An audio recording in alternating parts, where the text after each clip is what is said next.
Don't forget, you can reach the latest episode of Potomac Watch anytime. Just ask your smart speaker, play the Opinion Potomac Watch podcast. That is, play the Opinion Potomac Watch podcast. From the opinion pages of the Wall Street Journal, this is Potomac Watch. Welcome back. I'm Paul Gigot here on Potomac Watch with Kyle Peterson and Alicia Finley. A tariff is a tax. A tax is anti-growth. The magnitude of the Mexican-Canada tariffs, according to Dan Clifton at the consulting firm Strategas, is about $150 billion. That's 0.5% of GDP by his calculation. Not an enormous tax increase, but still a shot at growth. It's a hit to growth. And unlike in the first term, when they passed the tax reform that was pro-growth first, and the deregulation was proceeding first, followed by some of the tariffs and much smaller tariffs than he's contemplating now. The tariffs are coming first. So you're getting the anti-growth effect first, and there's still uncertainty about will that tax reform pass, or the extension of the tax cuts pass. Will it be as good as it was the first time, or will it be worse? And then deregulation is coming, and that's very pro-growth, but it's still coming. It's real money that is being taken out of the economy, no matter how many times President Trump gets on TV and says, the foreign companies pay this, U.S. consumers don't pay this. The economic evidence is pretty overwhelming that most of the cost of his first-term tariffs, almost all of it, I think, was borne by U.S. consumers. And the other part of it, I think, is Alicia's right, is just the uncertainty on both sides of the equation. If you are a U.S. business and you rely on steel or aluminum to make your products, are you going to hire right now? Are you going to open a second plant because you think there's some customer growth coming? Or are you going to put that on pause and say, I don't know what steel prices and aluminum prices are going to look like in 6 months or a year? And the same goes for consumers. If you have a car that is on its last legs, are you going to go out to the lots and try to buy one here shortly? It seems like some people saw this coming and were doing that already and trying to front run the tariffs by buying autos in December last year. But now some people may be putting those purchases on hold. Well, maybe there'll just be a big surge, Alicia, in auto sales here in the next month before the April 2nd imposition of the Trump tariffs. What do you think? I think you could probably expect that. And to Kyle's point, if you look at the figures in November and December, they all of a sudden shot up to about an annual rate of 17.5 million a year. And just to put that in perspective, they've been averaging about 15.5 million.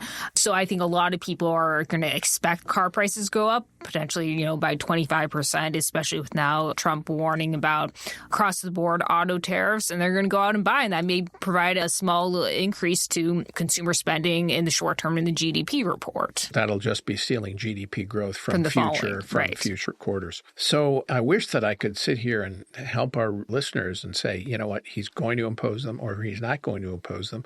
What do you expect? This is simply too volatile to predict, Kyle. I mean, what I think we're getting is the simple fact, what we have to understand is that this all comes down to how Trump feels in any particular day. He wants tariffs. He likes tariffs. He'd love to impose them, but he's going to shift back and forth depending on the costs he's willing to endure at any particular moment. I would add one other thing to the possibility that tariffs are going to be bigger than a lot of market participants have thought, and that is, when it comes to the tax bill, they're going to be looking for some pay-fors, as they say, something to offset the estimated loss of tax revenue. And tariffs are one of them. And I think that that's where members of Congress are going to be looking. And I want to ask you about a question that comes from a listener by the name of Tom, a frequent emailer who likes tariffs. And he said, the effect of tariffs is no worse than a VAT or a sales tax. They're the same thing, basically, and that, therefore, we should not be worried about a tariff because Mexico and Canada and the European Union all have these value-added taxes, they're called. What's your response to that? Well, I think I would say two things. One, these European countries are more highly taxed, their middle classes are, than in the United States. And if you believe that a tariff is similar to a value-added tax, then the question is, do you really want to put a 25% value-added tax on things that regular Americans are buying in the grocery store, particularly without any kind of offsetting tax relief? And my answer to that would be no. And the second, I guess, is that they are also distortive in a way that a final sales tax is not. And if there are companies that are relying on these supply chains that they have set up over many years and put investment in, it upends their business in a way that a straight state or local sales tax does not. A value-added tax is a tax on consumption. It's like a sales tax. It's taxed on every stage of production, but it's rebated at every stage of production as well when it moves down the chain of production. So the ultimate effect of a value-added tax is to hit the end consumer once. So if it's a 20% VAT, it is paid by the consumer once.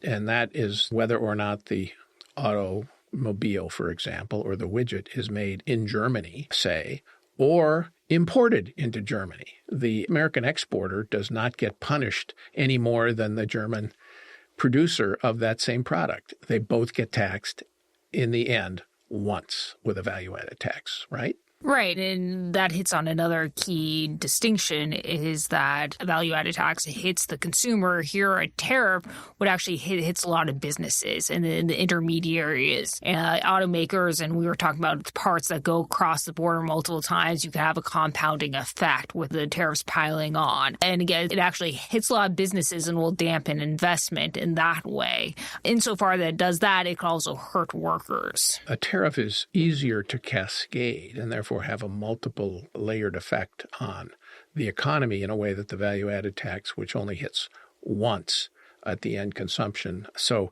it actually has the potential to be more distorting economically than a value-added tax. So I'm sure Tom disagrees with that, but that's our answer. And we're going to leave our discussion right there for today. We're here every day on Potomac Watch, and the daily drama of Donald Trump's tariff policy will be with us for a long time. Thanks for listening.